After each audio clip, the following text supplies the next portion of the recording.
It comes from Unjárga in Finnmark, although I was born in Trondheim. And my childhood was spent a lot in nature, where spirits talked to me. And as a youth, I studied different esoteric sciences, healing, hypnosis, different things. But I didn't start my formal training in shamanism until I was 20. So that is now more than 30 years ago. I had different teachers, both indigenous and contemporary. But the traditional Sami Shamanism is my heritage and my tradition. Our family has a history of healers in their lineage, and several of them work as healers today. I am the founder of Shamanic Association of Norway, and in 2009 I received the vision that I was to found the association. And in 2012 it was approved as the first shamanic religious denomination in Norway.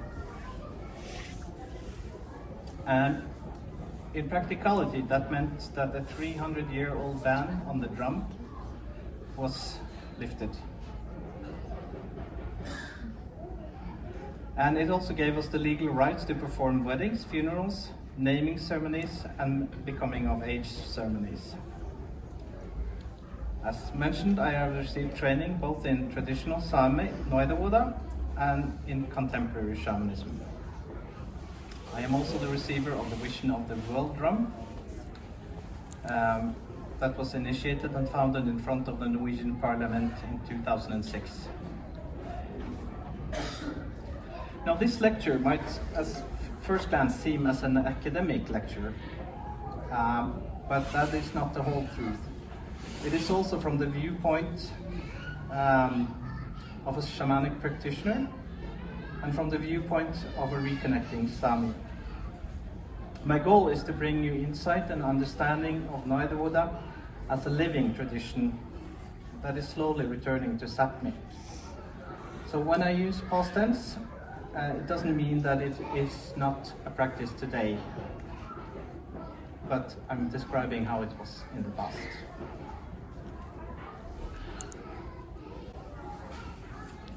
Now, traditional Sami shamanism consists of animism, polytheism, and shamanism. Animism is the belief that everything in nature has soul. Polytheism means that the belief that there are several gods. The religious practices vary greatly from the area to area in Sápmi. This means that there was no fixed form of shamanism, but it varied from area to area and from family to family.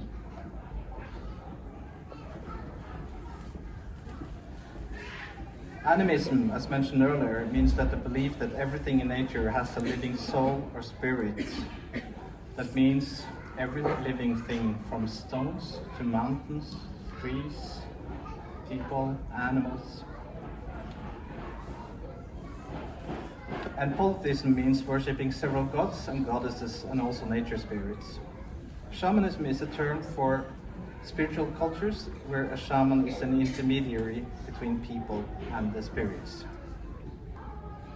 So, the Sámi belief that all things have soul also involves worship and respect for ancestors, animal spirits, gods and goddesses. The dead and the living are seen as two halves of the same family. Landscape formations were seen as sacred and were frequently worshipped. Some stones is considered more sacred and sacrifices is made to them. These stones are called seidi, sacrificial stones. But the seidi could also be a tree, a statue, or another representation. One can say that the seidi represent the spirit of the land, the spirit of that place, and also a portal to the divine. There were seidis for fishing luck, hunting luck, love and health, and some seidis was used in daily worship and others on more special occasion. Some was using when they traveled by, maybe with a reindeer herd or in other means traveling. And on an everyday basis, most of the Noaidis, the Sami shamans, worked mostly with the spirits of the place. Their ancestors and Noaidevuohta, the shaman bird, as their helpers. Worship of gods and goddesses belonged to more special occasions, and the drum was very important in the Sami religious practice. It was not only the Noaidi that had a drum, but each family also had its own.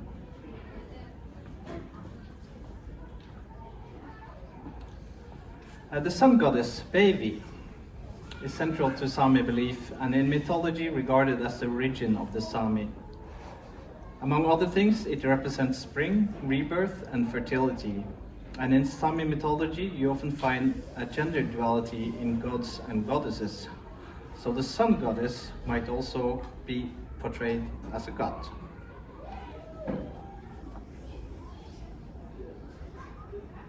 The sun goddess is important in a number of the year's major ceremonies, such as in summer solstice and when the sun returns north of the Arctic Circle, which is just it.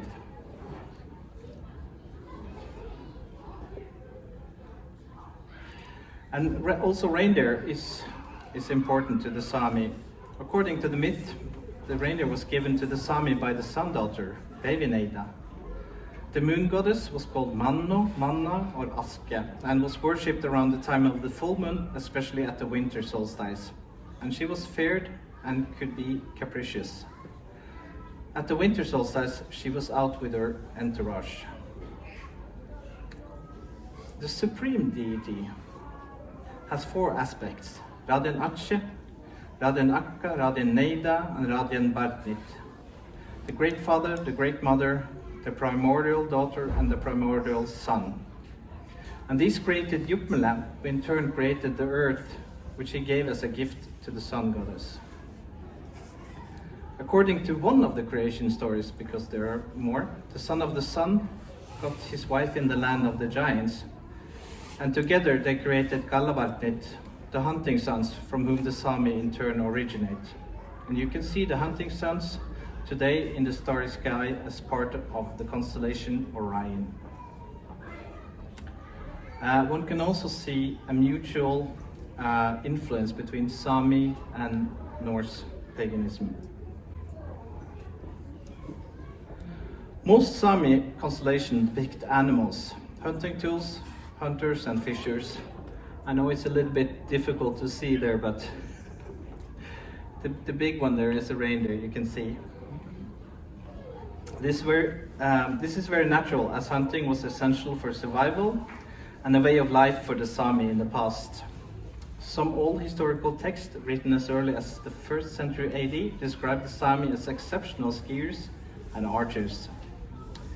European observers were especially amazed by the Sami skill with bows. They could shoot small, fur-bearing animals directly in the eye to avoid damaging the pelt.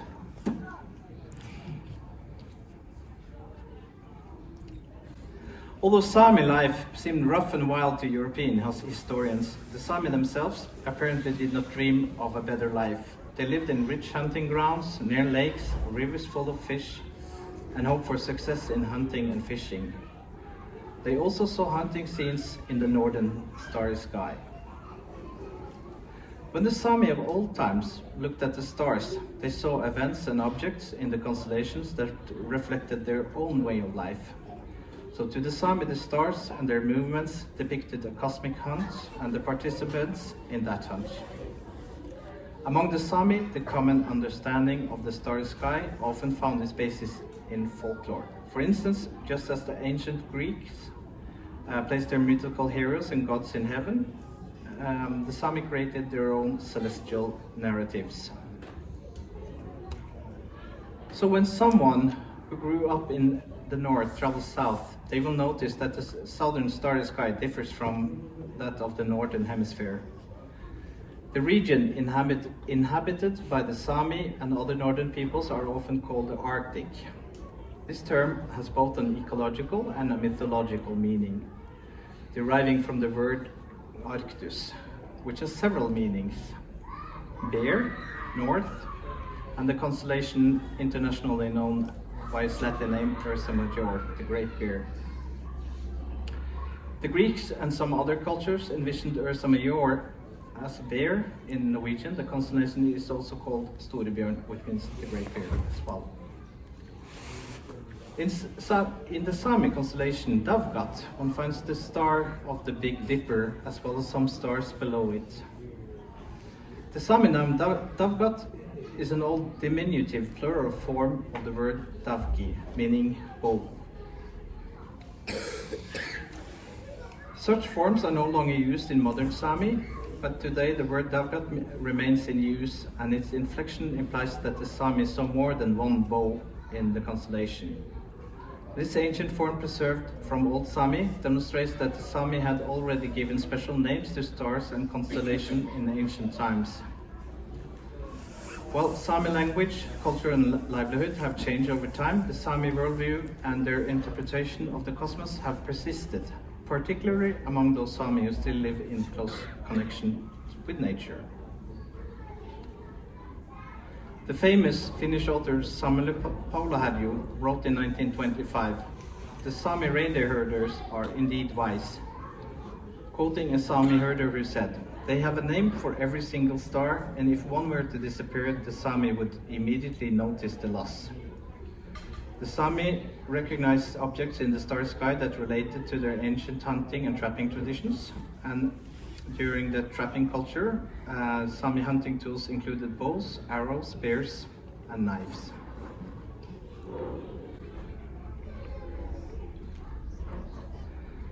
Sami Shamanism is a complex spiritual system rooted in the indigenous beliefs of the Sámi people.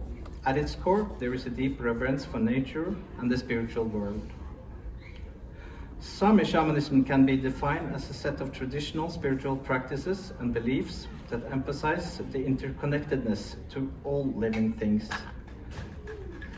and the existence of multiple spiritual realms. It involves communication with spirits, ancestors, and natural forces through ritualistic practices, often led by the shaman known as Noaidi.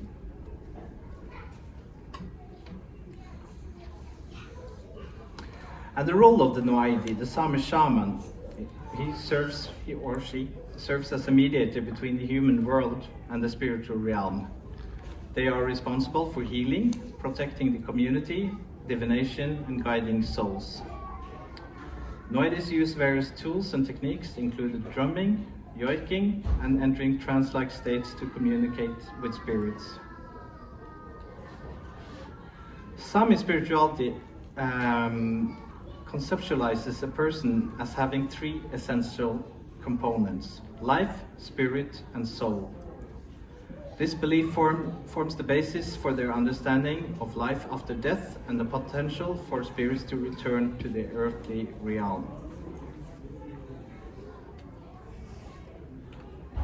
The Sámi view certain natural locations as sacred, believing them to be the homes of spirits and departed ancestors. This concept reinforces their deep connection to the land and its spiritual significance. And you can see Tromsdalstein there, Sallersveivi. And if you look at it, it has kind of a portal in the middle, and that was a portal for traveling to other realms.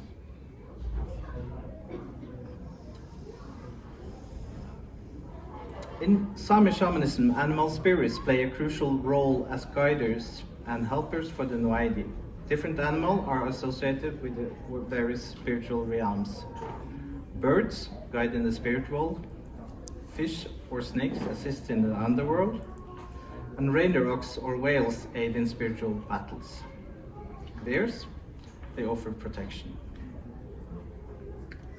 And unlike the dualistic heaven and hell concept that we find in many Western religions, the Sámi believes in a continuation of life after death, very similar to our earthly existence, just nicer. This perspective emphasizes the cyclical nature of life and death in their spiritual worldview. By understanding these fundamental concepts, we can appreciate the rich and complex nature of Sami shamanism and its integral role in traditional Sami culture and spirituality.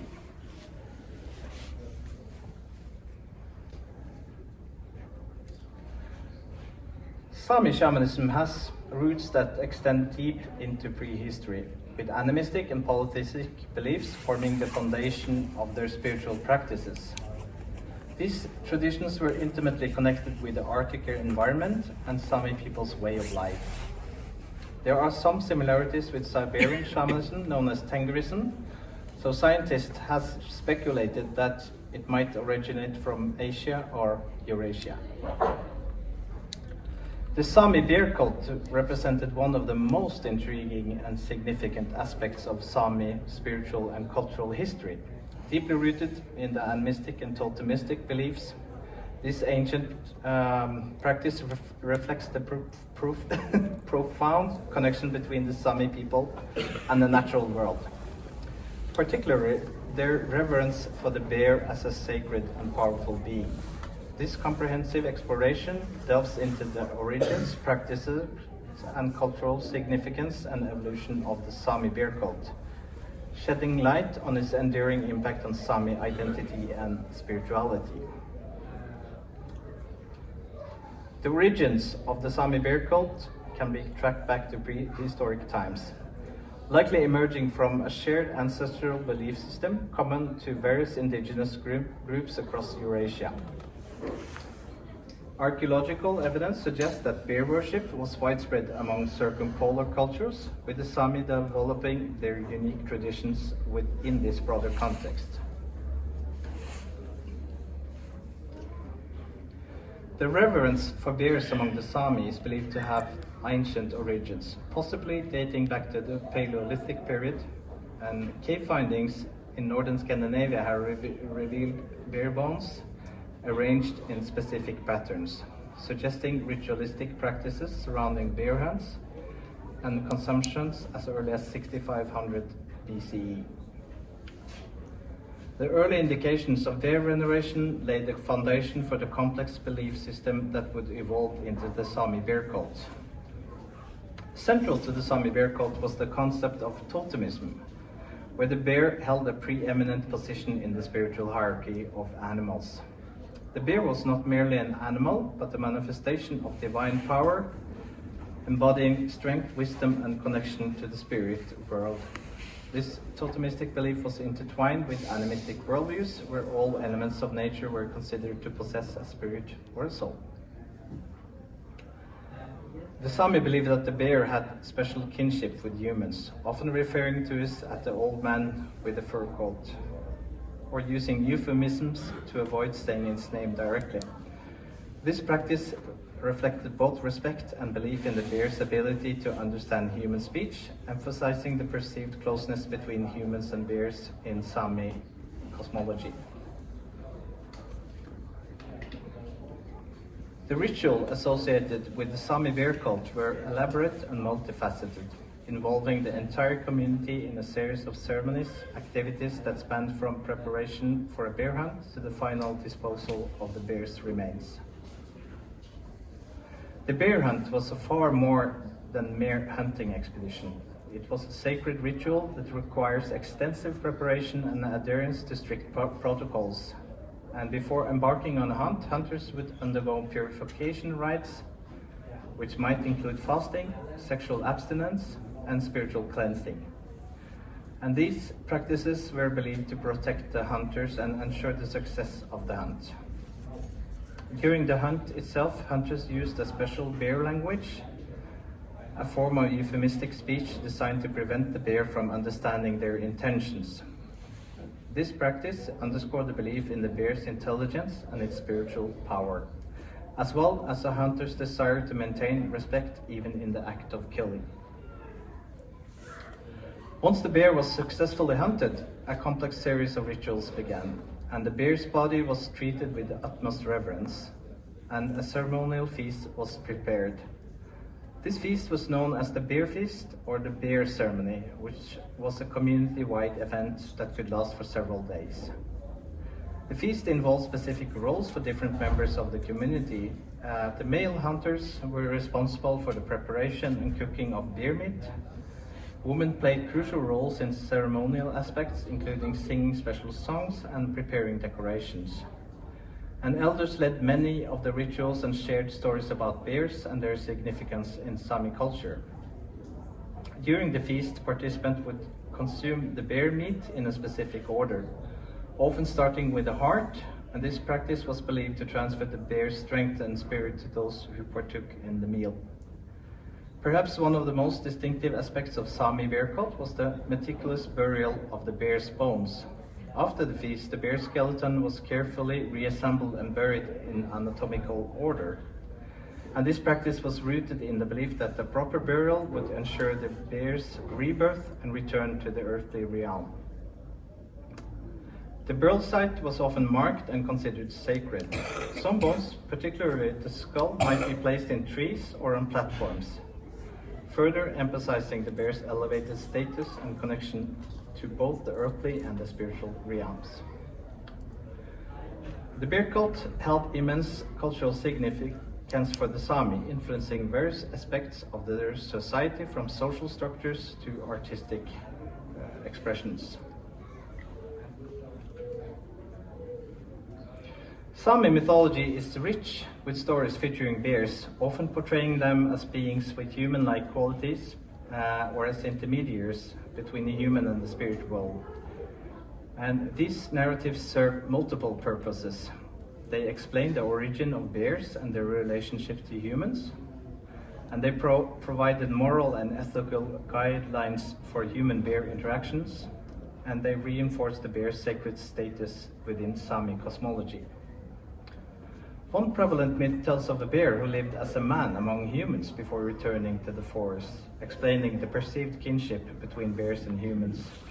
And another common narrative involves marriage between humans and bears, further blurring the lines between the two species in Sámi spiritual beliefs. I may have misunderstood you, but at the beginning you said about a ban on the drum. Yes! Can you The ban explain? on the drum was never lifted until 2012. The church's ban on the drum was illegal in Norway. Actually,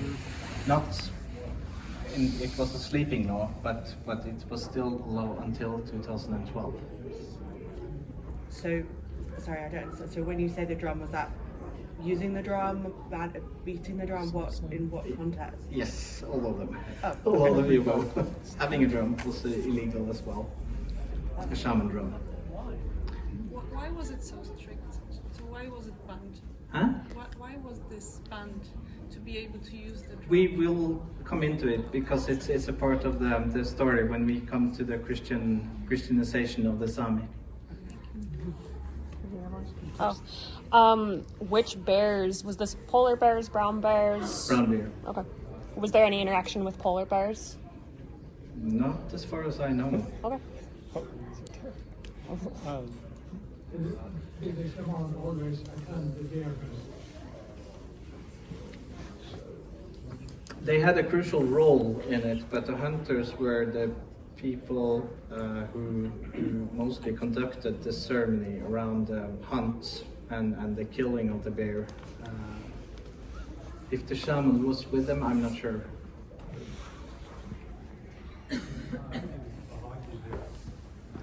Sorry? Vikings, they all look like land animals.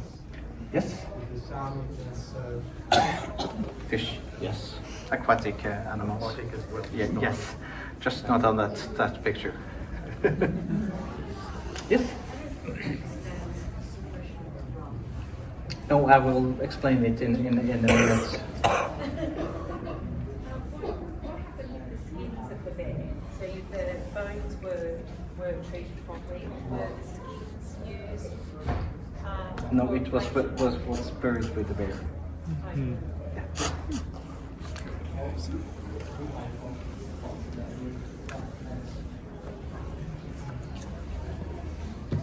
Now the sources we have for this is quite scarce, so it's not a lot of material on the bear cult. But before the arrival of Christianity, Sami Shamanism was the dominant spiritual practice among the Sami people.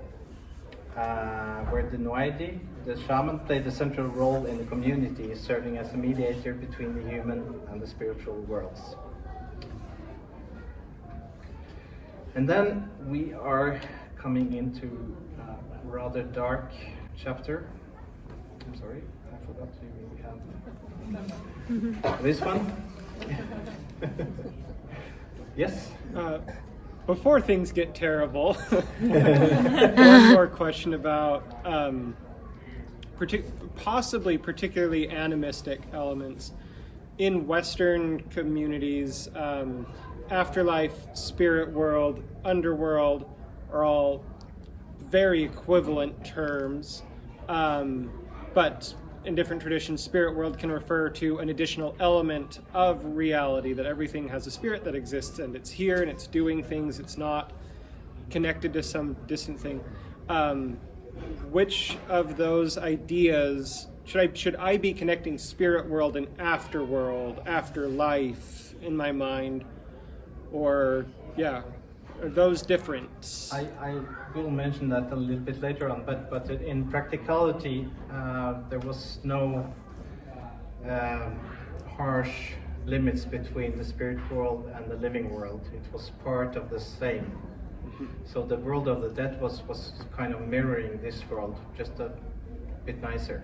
Yeah, just over there. Yes. So, the Christianization of Sami people began gradually and can be traced back to several key periods. The earliest mention of Christian Sami appears in Adam of Bremen's writings from the 1070s. And Christian missionaries were present in Sápmi as early as the Roman Catholic lineages. The Christian movement started along the coast and in the south in the 1100s, slowly moving upwards and inward. And in 1313, King Håkon Magnusson issued a royal decree granting Sami reduced taxes 20 years after converting to Christianity. So to have reduced tax, you had to be a Christian for 20 years. In 1389, a Sami woman named Margareta appealed for help in converting the Sami, resulting in a letter from Queen Margareta requesting Sami conversion. And around 1409, a missionary named Torsten was sent to Sápmi to build chapels. In 1523, the Swedish king Gustav Vasa promised to convert the heathen Sami. And systematic and large-scale missionary intervention began in the 1500s, with the sea Sami being converted to Christianity first along the coast. In the kingdom of then Denmark-Norway, the Sami religion was banned on death penalty as witchcraft during the 17th century. The persecution of the followers of Sami religion were more intensely persecuted than before by Christian missionaries. And several Sami were persecuted for sorcery because of their practice of Sami religion. A fifth of all charged with sorcery in Norway are estimated to have been pagan Sami. So during the 17th century, a more intense Christian mission was launched in Norway to convert the Sami people to Christianity. And the Norwegian government were also in on this, just to mention it shortly. However, there was an awareness that this campaign only caused the Sami to behave outwardly as Christians and kept practicing their own religion in secrecy.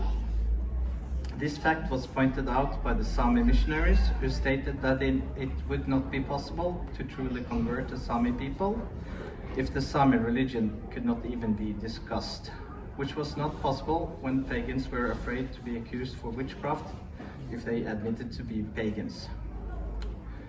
During this period, hundreds of women and men were sentenced as trollfolk, and this was both Sami and Norwegian, and were executed, usually by being burned alive. Trollfolk were regarded as dangerous individuals, capable of black magic, harming animals, crops, and humans. They summoned storms that wrecked ships, cast curses that caused sickness and harm onto their fellow humans, and were therefore seen as a menace to society. The use of what the church deemed as black magic was punishable by death in Norway. But also the use of white or healing magic was pursued by the death penalty before 1670. People who used white magic was often referred to as blessers or readers in the Sami tradition. And blessers were looked at much fonder by the local community as they were resourceful individuals who healed and helped. And in the eyes of the law, however, their powers were blasphemous and did not originate from God. Torture, terrible prison stays, and the notorious floating test were commonplace during the trials, as they were viewed as necessary tools to fight back against the evils of witchcraft. The people found guilty during the trials were often given copious amounts of wine to dull their senses before they were bound to a ladder and thrown into the fire. In Norway, the witch trials were a relatively common occurrence. Both women and men were sentenced and executed. The last burning took place in Troms in 1695, when Johanne Nilsdatter was burned. The trials continued for some time during the 18th century, but with no execution, and the last relevant law was abolished in 1842. It seems to have been around 850 witch trials in Norway, with over 250 executed women and around 50 men. So a very, very dark chapter. Also, they stole the drums, and the drums were often, when they had stolen them, they were given away to nobility in Denmark, in Germany, or the drums were also destroyed and burned. So it was quite a harsh environment for the Sami people in that time.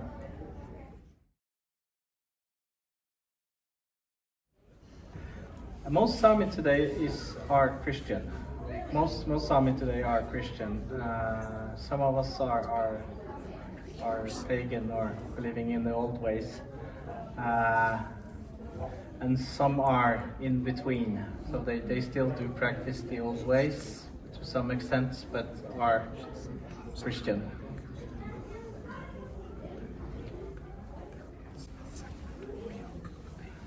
So let's move up until almost today. In the 1970s and 80s, in connection with the Alta conflict, we see an emerging revitalization of Sami indigenous spirituality. Alta conflict, or Alta controversy, refers to a series of protests in Norway in the late 1970s and early 1980s concerning the construction of a hydroelectric power plant in the Alta River in Finnmark. This time the revitalization was in the context of indigenous rights and the Sami world understanding that nature is sacred, an eco-spiritual activism that eventually also forms ties with other indigenous groups around the world and is very significant for the revitalization of Sami Shamanism. From this environment, around the Alta conflict, two of Norway's best known Sami shamans emerged, Eirik Myrhaug and Ailo Gaup. Ailo received both a traditional training in Sami Noaidevuohta and was a pupil of Michael Harner, who founded Kyrre shamanism, and has a large part of credit for the revitalization of Sami indigenous spirituality. He was regarded as a bridge builder between Norwegian and Sami society. In recent years, Eirik Myrhaug has also been central to the revitalization of the indigenous spirituality. The Isogaisa festival, that unfortunately is history now, established in 2009 by Ronald Kvarnmo, that guy over there, was a festival focused on Sami traditional religion and shamanism. Kvarnmo, a Sami from Norway with a deep interest in his people's culture and spirituality, created the festival as a part of a broader revitalization of Sami culture after generations of colonization and systemic oppression. And since its start in 2012, Shamanic Association of Norway has also revitalized and brought out a number of Sami ceremonies and traditions. Since it was approved by the government as an official religion, it also meant that Noaidevuohta, the traditional religion, was again legal. The Sámi indigenous spirituality today forms the basis of a network with other indigenous groups known, among other things, from example of the Standing Rock in the US, if you remember. The indigenous spirituality affects what can be called neo-shamanism, and since the 1960s, the New Age community has been preoccupied with the constructed myth of the noble savage. In the beginning, it was the spirituality of the Native Americans, and it is perhaps not so strange since it started there. Later, the spirituality of other indigenous people also aroused curiosity, including the Sámi. This has created a niche for cultural entrepreneurs who spring from the Sámi environment. Today, therefore, you can find contemporary shamanism that is strongly colored by the Sámi. You find those who themselves have received traditional education but works within a contemporary environment. And a little more difficult is to find those who still practice Noaidevuohta in the old way.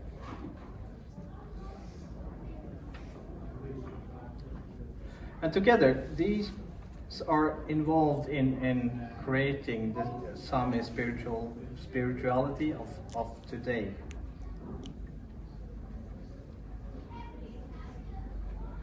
So, let's have a closer look again on the Noaidi and some of the questions you had. The Noaidi, also known as the Sami shaman, plays a crucial role in the spiritual and social fabric of traditional Sami culture. These individuals served as intermediaries between the human world and the spirit realm, fulfilling various essential functions within their community.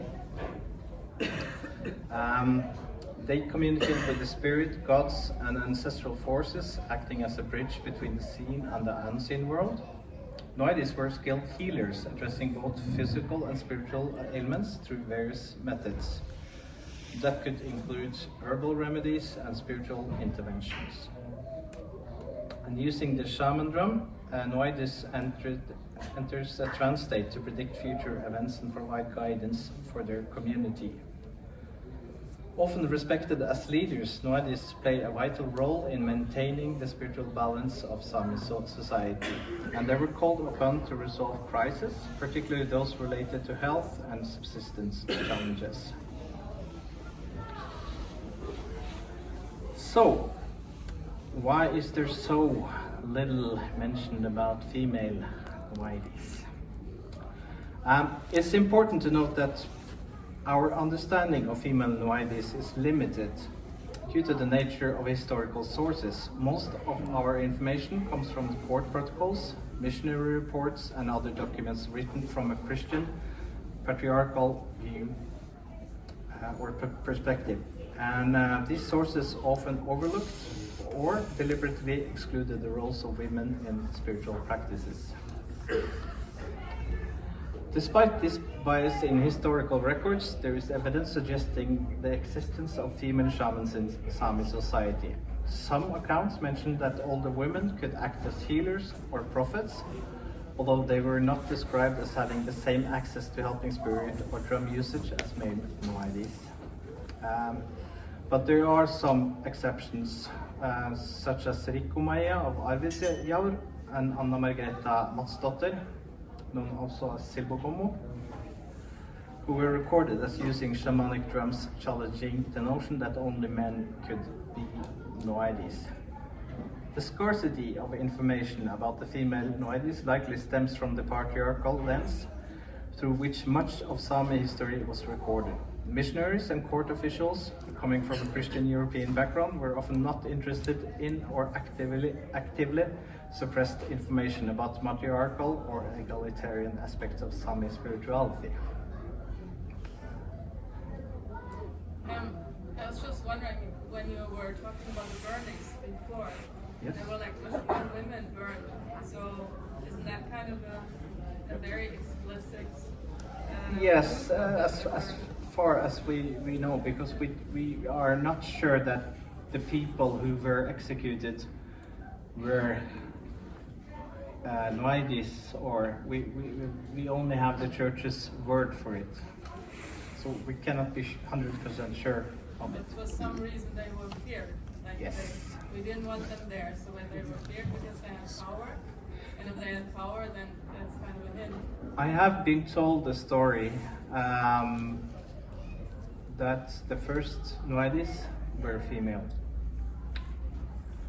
If that's correct or not, I'm not sure, but it has been said that the first Noaidis were female.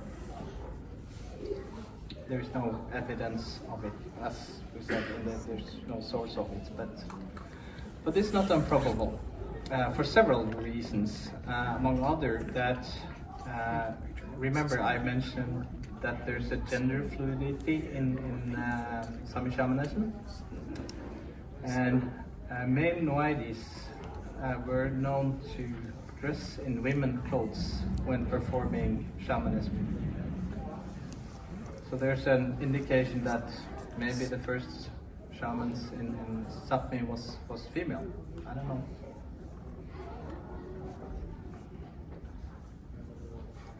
Okay, any questions before I continue? It seems like most of the people here, all of the Europe, during the Norwegian tribes. Female. Yes. That's also related to And one could question, why were the women so feared? Why was it so important to suppress them? There are many questions if you start looking at history.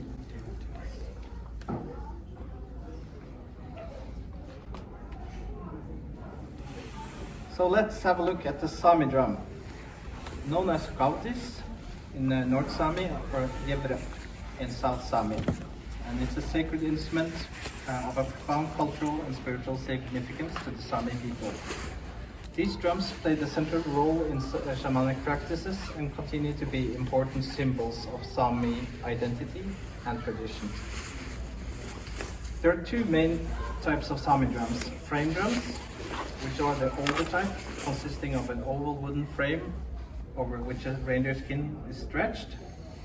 The frame is typically made from a single strip of wood bent into a circle and reinforced with a crossbar that also serves as a handle. And you can see it best maybe in the first picture there, how it was built. And the second type of drums, bowl drums, was evolved a little bit later, sometimes before the 17th century, and is made from a single piece of wood carved into a bowl shape with two elongated holes in the bottom, forming a grip.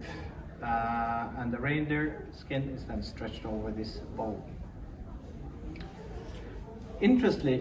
Interestingly, the distribution of these drums corresponds closely to different Sami language areas. Frame drums are more common in southern Sami regions, while bowl drums are prevalent in northern areas. And here you can see the different types of frame drums in this location. And the spread out on them, how they were mainly designed, because they differs from family to family and from person to person. And in some Sami communities, particularly in the south, each household possessed its own drum. These family drums were primarily used for divination and seeking guidance in daily life. The practice of household drum ownership suggested a kind of democratization of a drum use, although the more complex shamanic practices remained the domain of the Noaidi. Let's have a look at the symbols. The drumheads of the Sami drum are adorned with intricate symbols painted in red, traditionally using a dye made from alder bark. These symbols represent a complex cosmology and serve as a map of the spiritual and physical world. Common elements is the sun symbol, often centrally placed, especially on the southern Sami drums, representing the importance of the sun deity. The three world's many drums depicted the Sami conception of a three-tiered universe: the upper world of the gods, the middle world of humans, and the underworld. In the middle picture, it's quite easy to see that it's divided into three. Reindeer, elk, wolves, and other animals important to Sami life and mythology are frequently depicted. Symbols representing the guatti, the traditional Sami dwelling, and Njala, a storage hut, often appear. Various Sami gods and goddesses are represented, such as Horgalis, the thunder god, and Matraka, the primordial mother. Some drums, like Bindal drum, organize symbols according to the four cardinal directions, each associated with the different aspects of life and spirituality, which is the last picture there.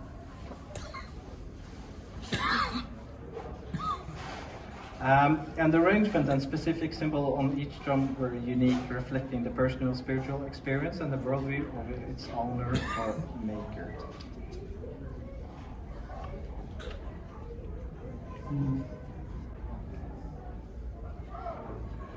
Here is some common symbols which you can find on the drum.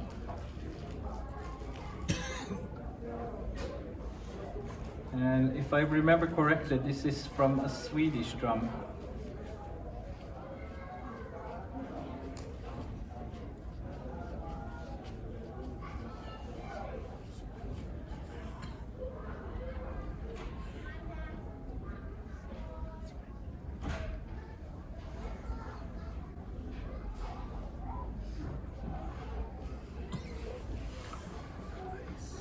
So let's backtrack a little bit again and have a look at the animistic beliefs. Central in Sami animism is the concept of sellu, which can be closely translated as soul or life force. However, the Sami understanding of sellu is more multifaceted than these translations suggest. Sellu is not just present in living beings, but permeates all aspects of nature, including rocks, rivers, and even natural phenomena like the aurora borealis.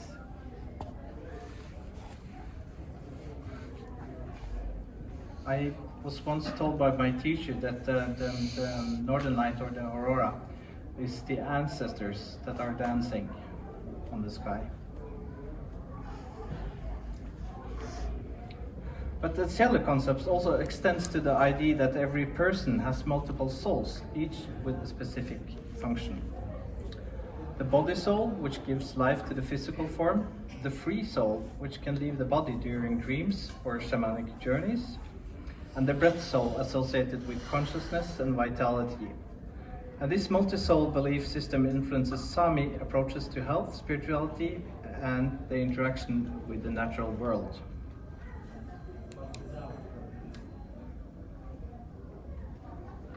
Many of you might not know that the Sami year is divided into 8. Spring, summer, summer, autumn, autumn, winter, winter. And spring, winter, and spring. And each season has its own spiritual significance and associated practices, reflecting the Sami's deep attunement with nature's rhythms.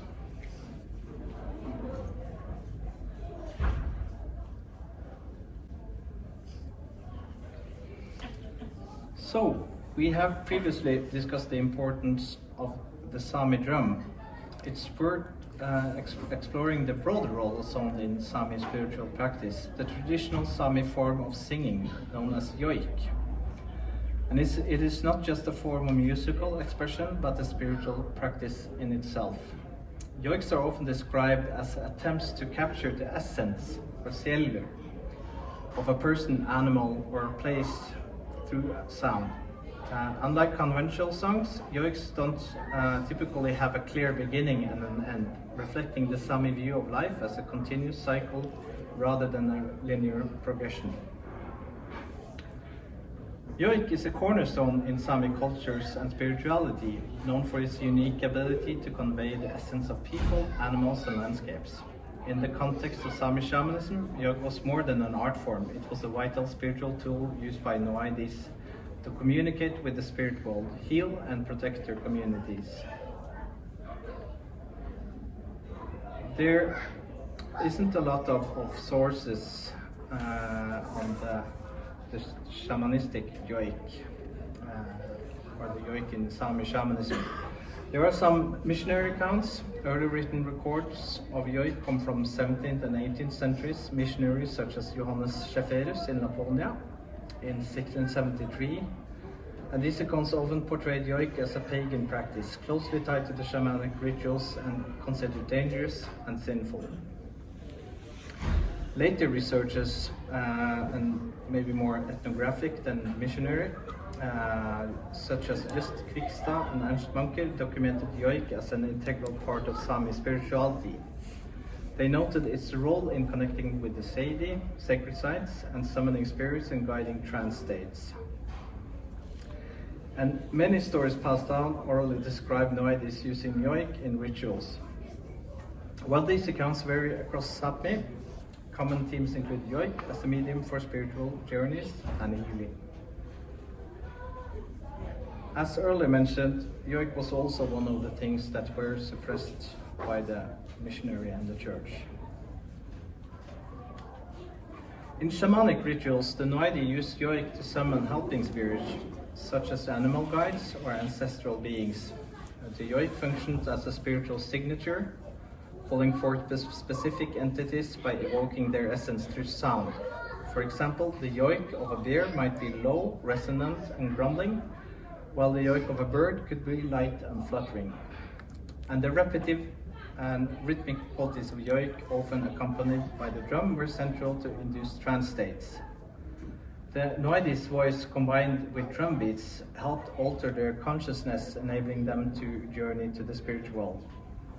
When the Noaidi fell into trance, they were often the community's or assigned helpers' responsibility to continue the Yoik as a way for the Noaidi to travel back to this realm.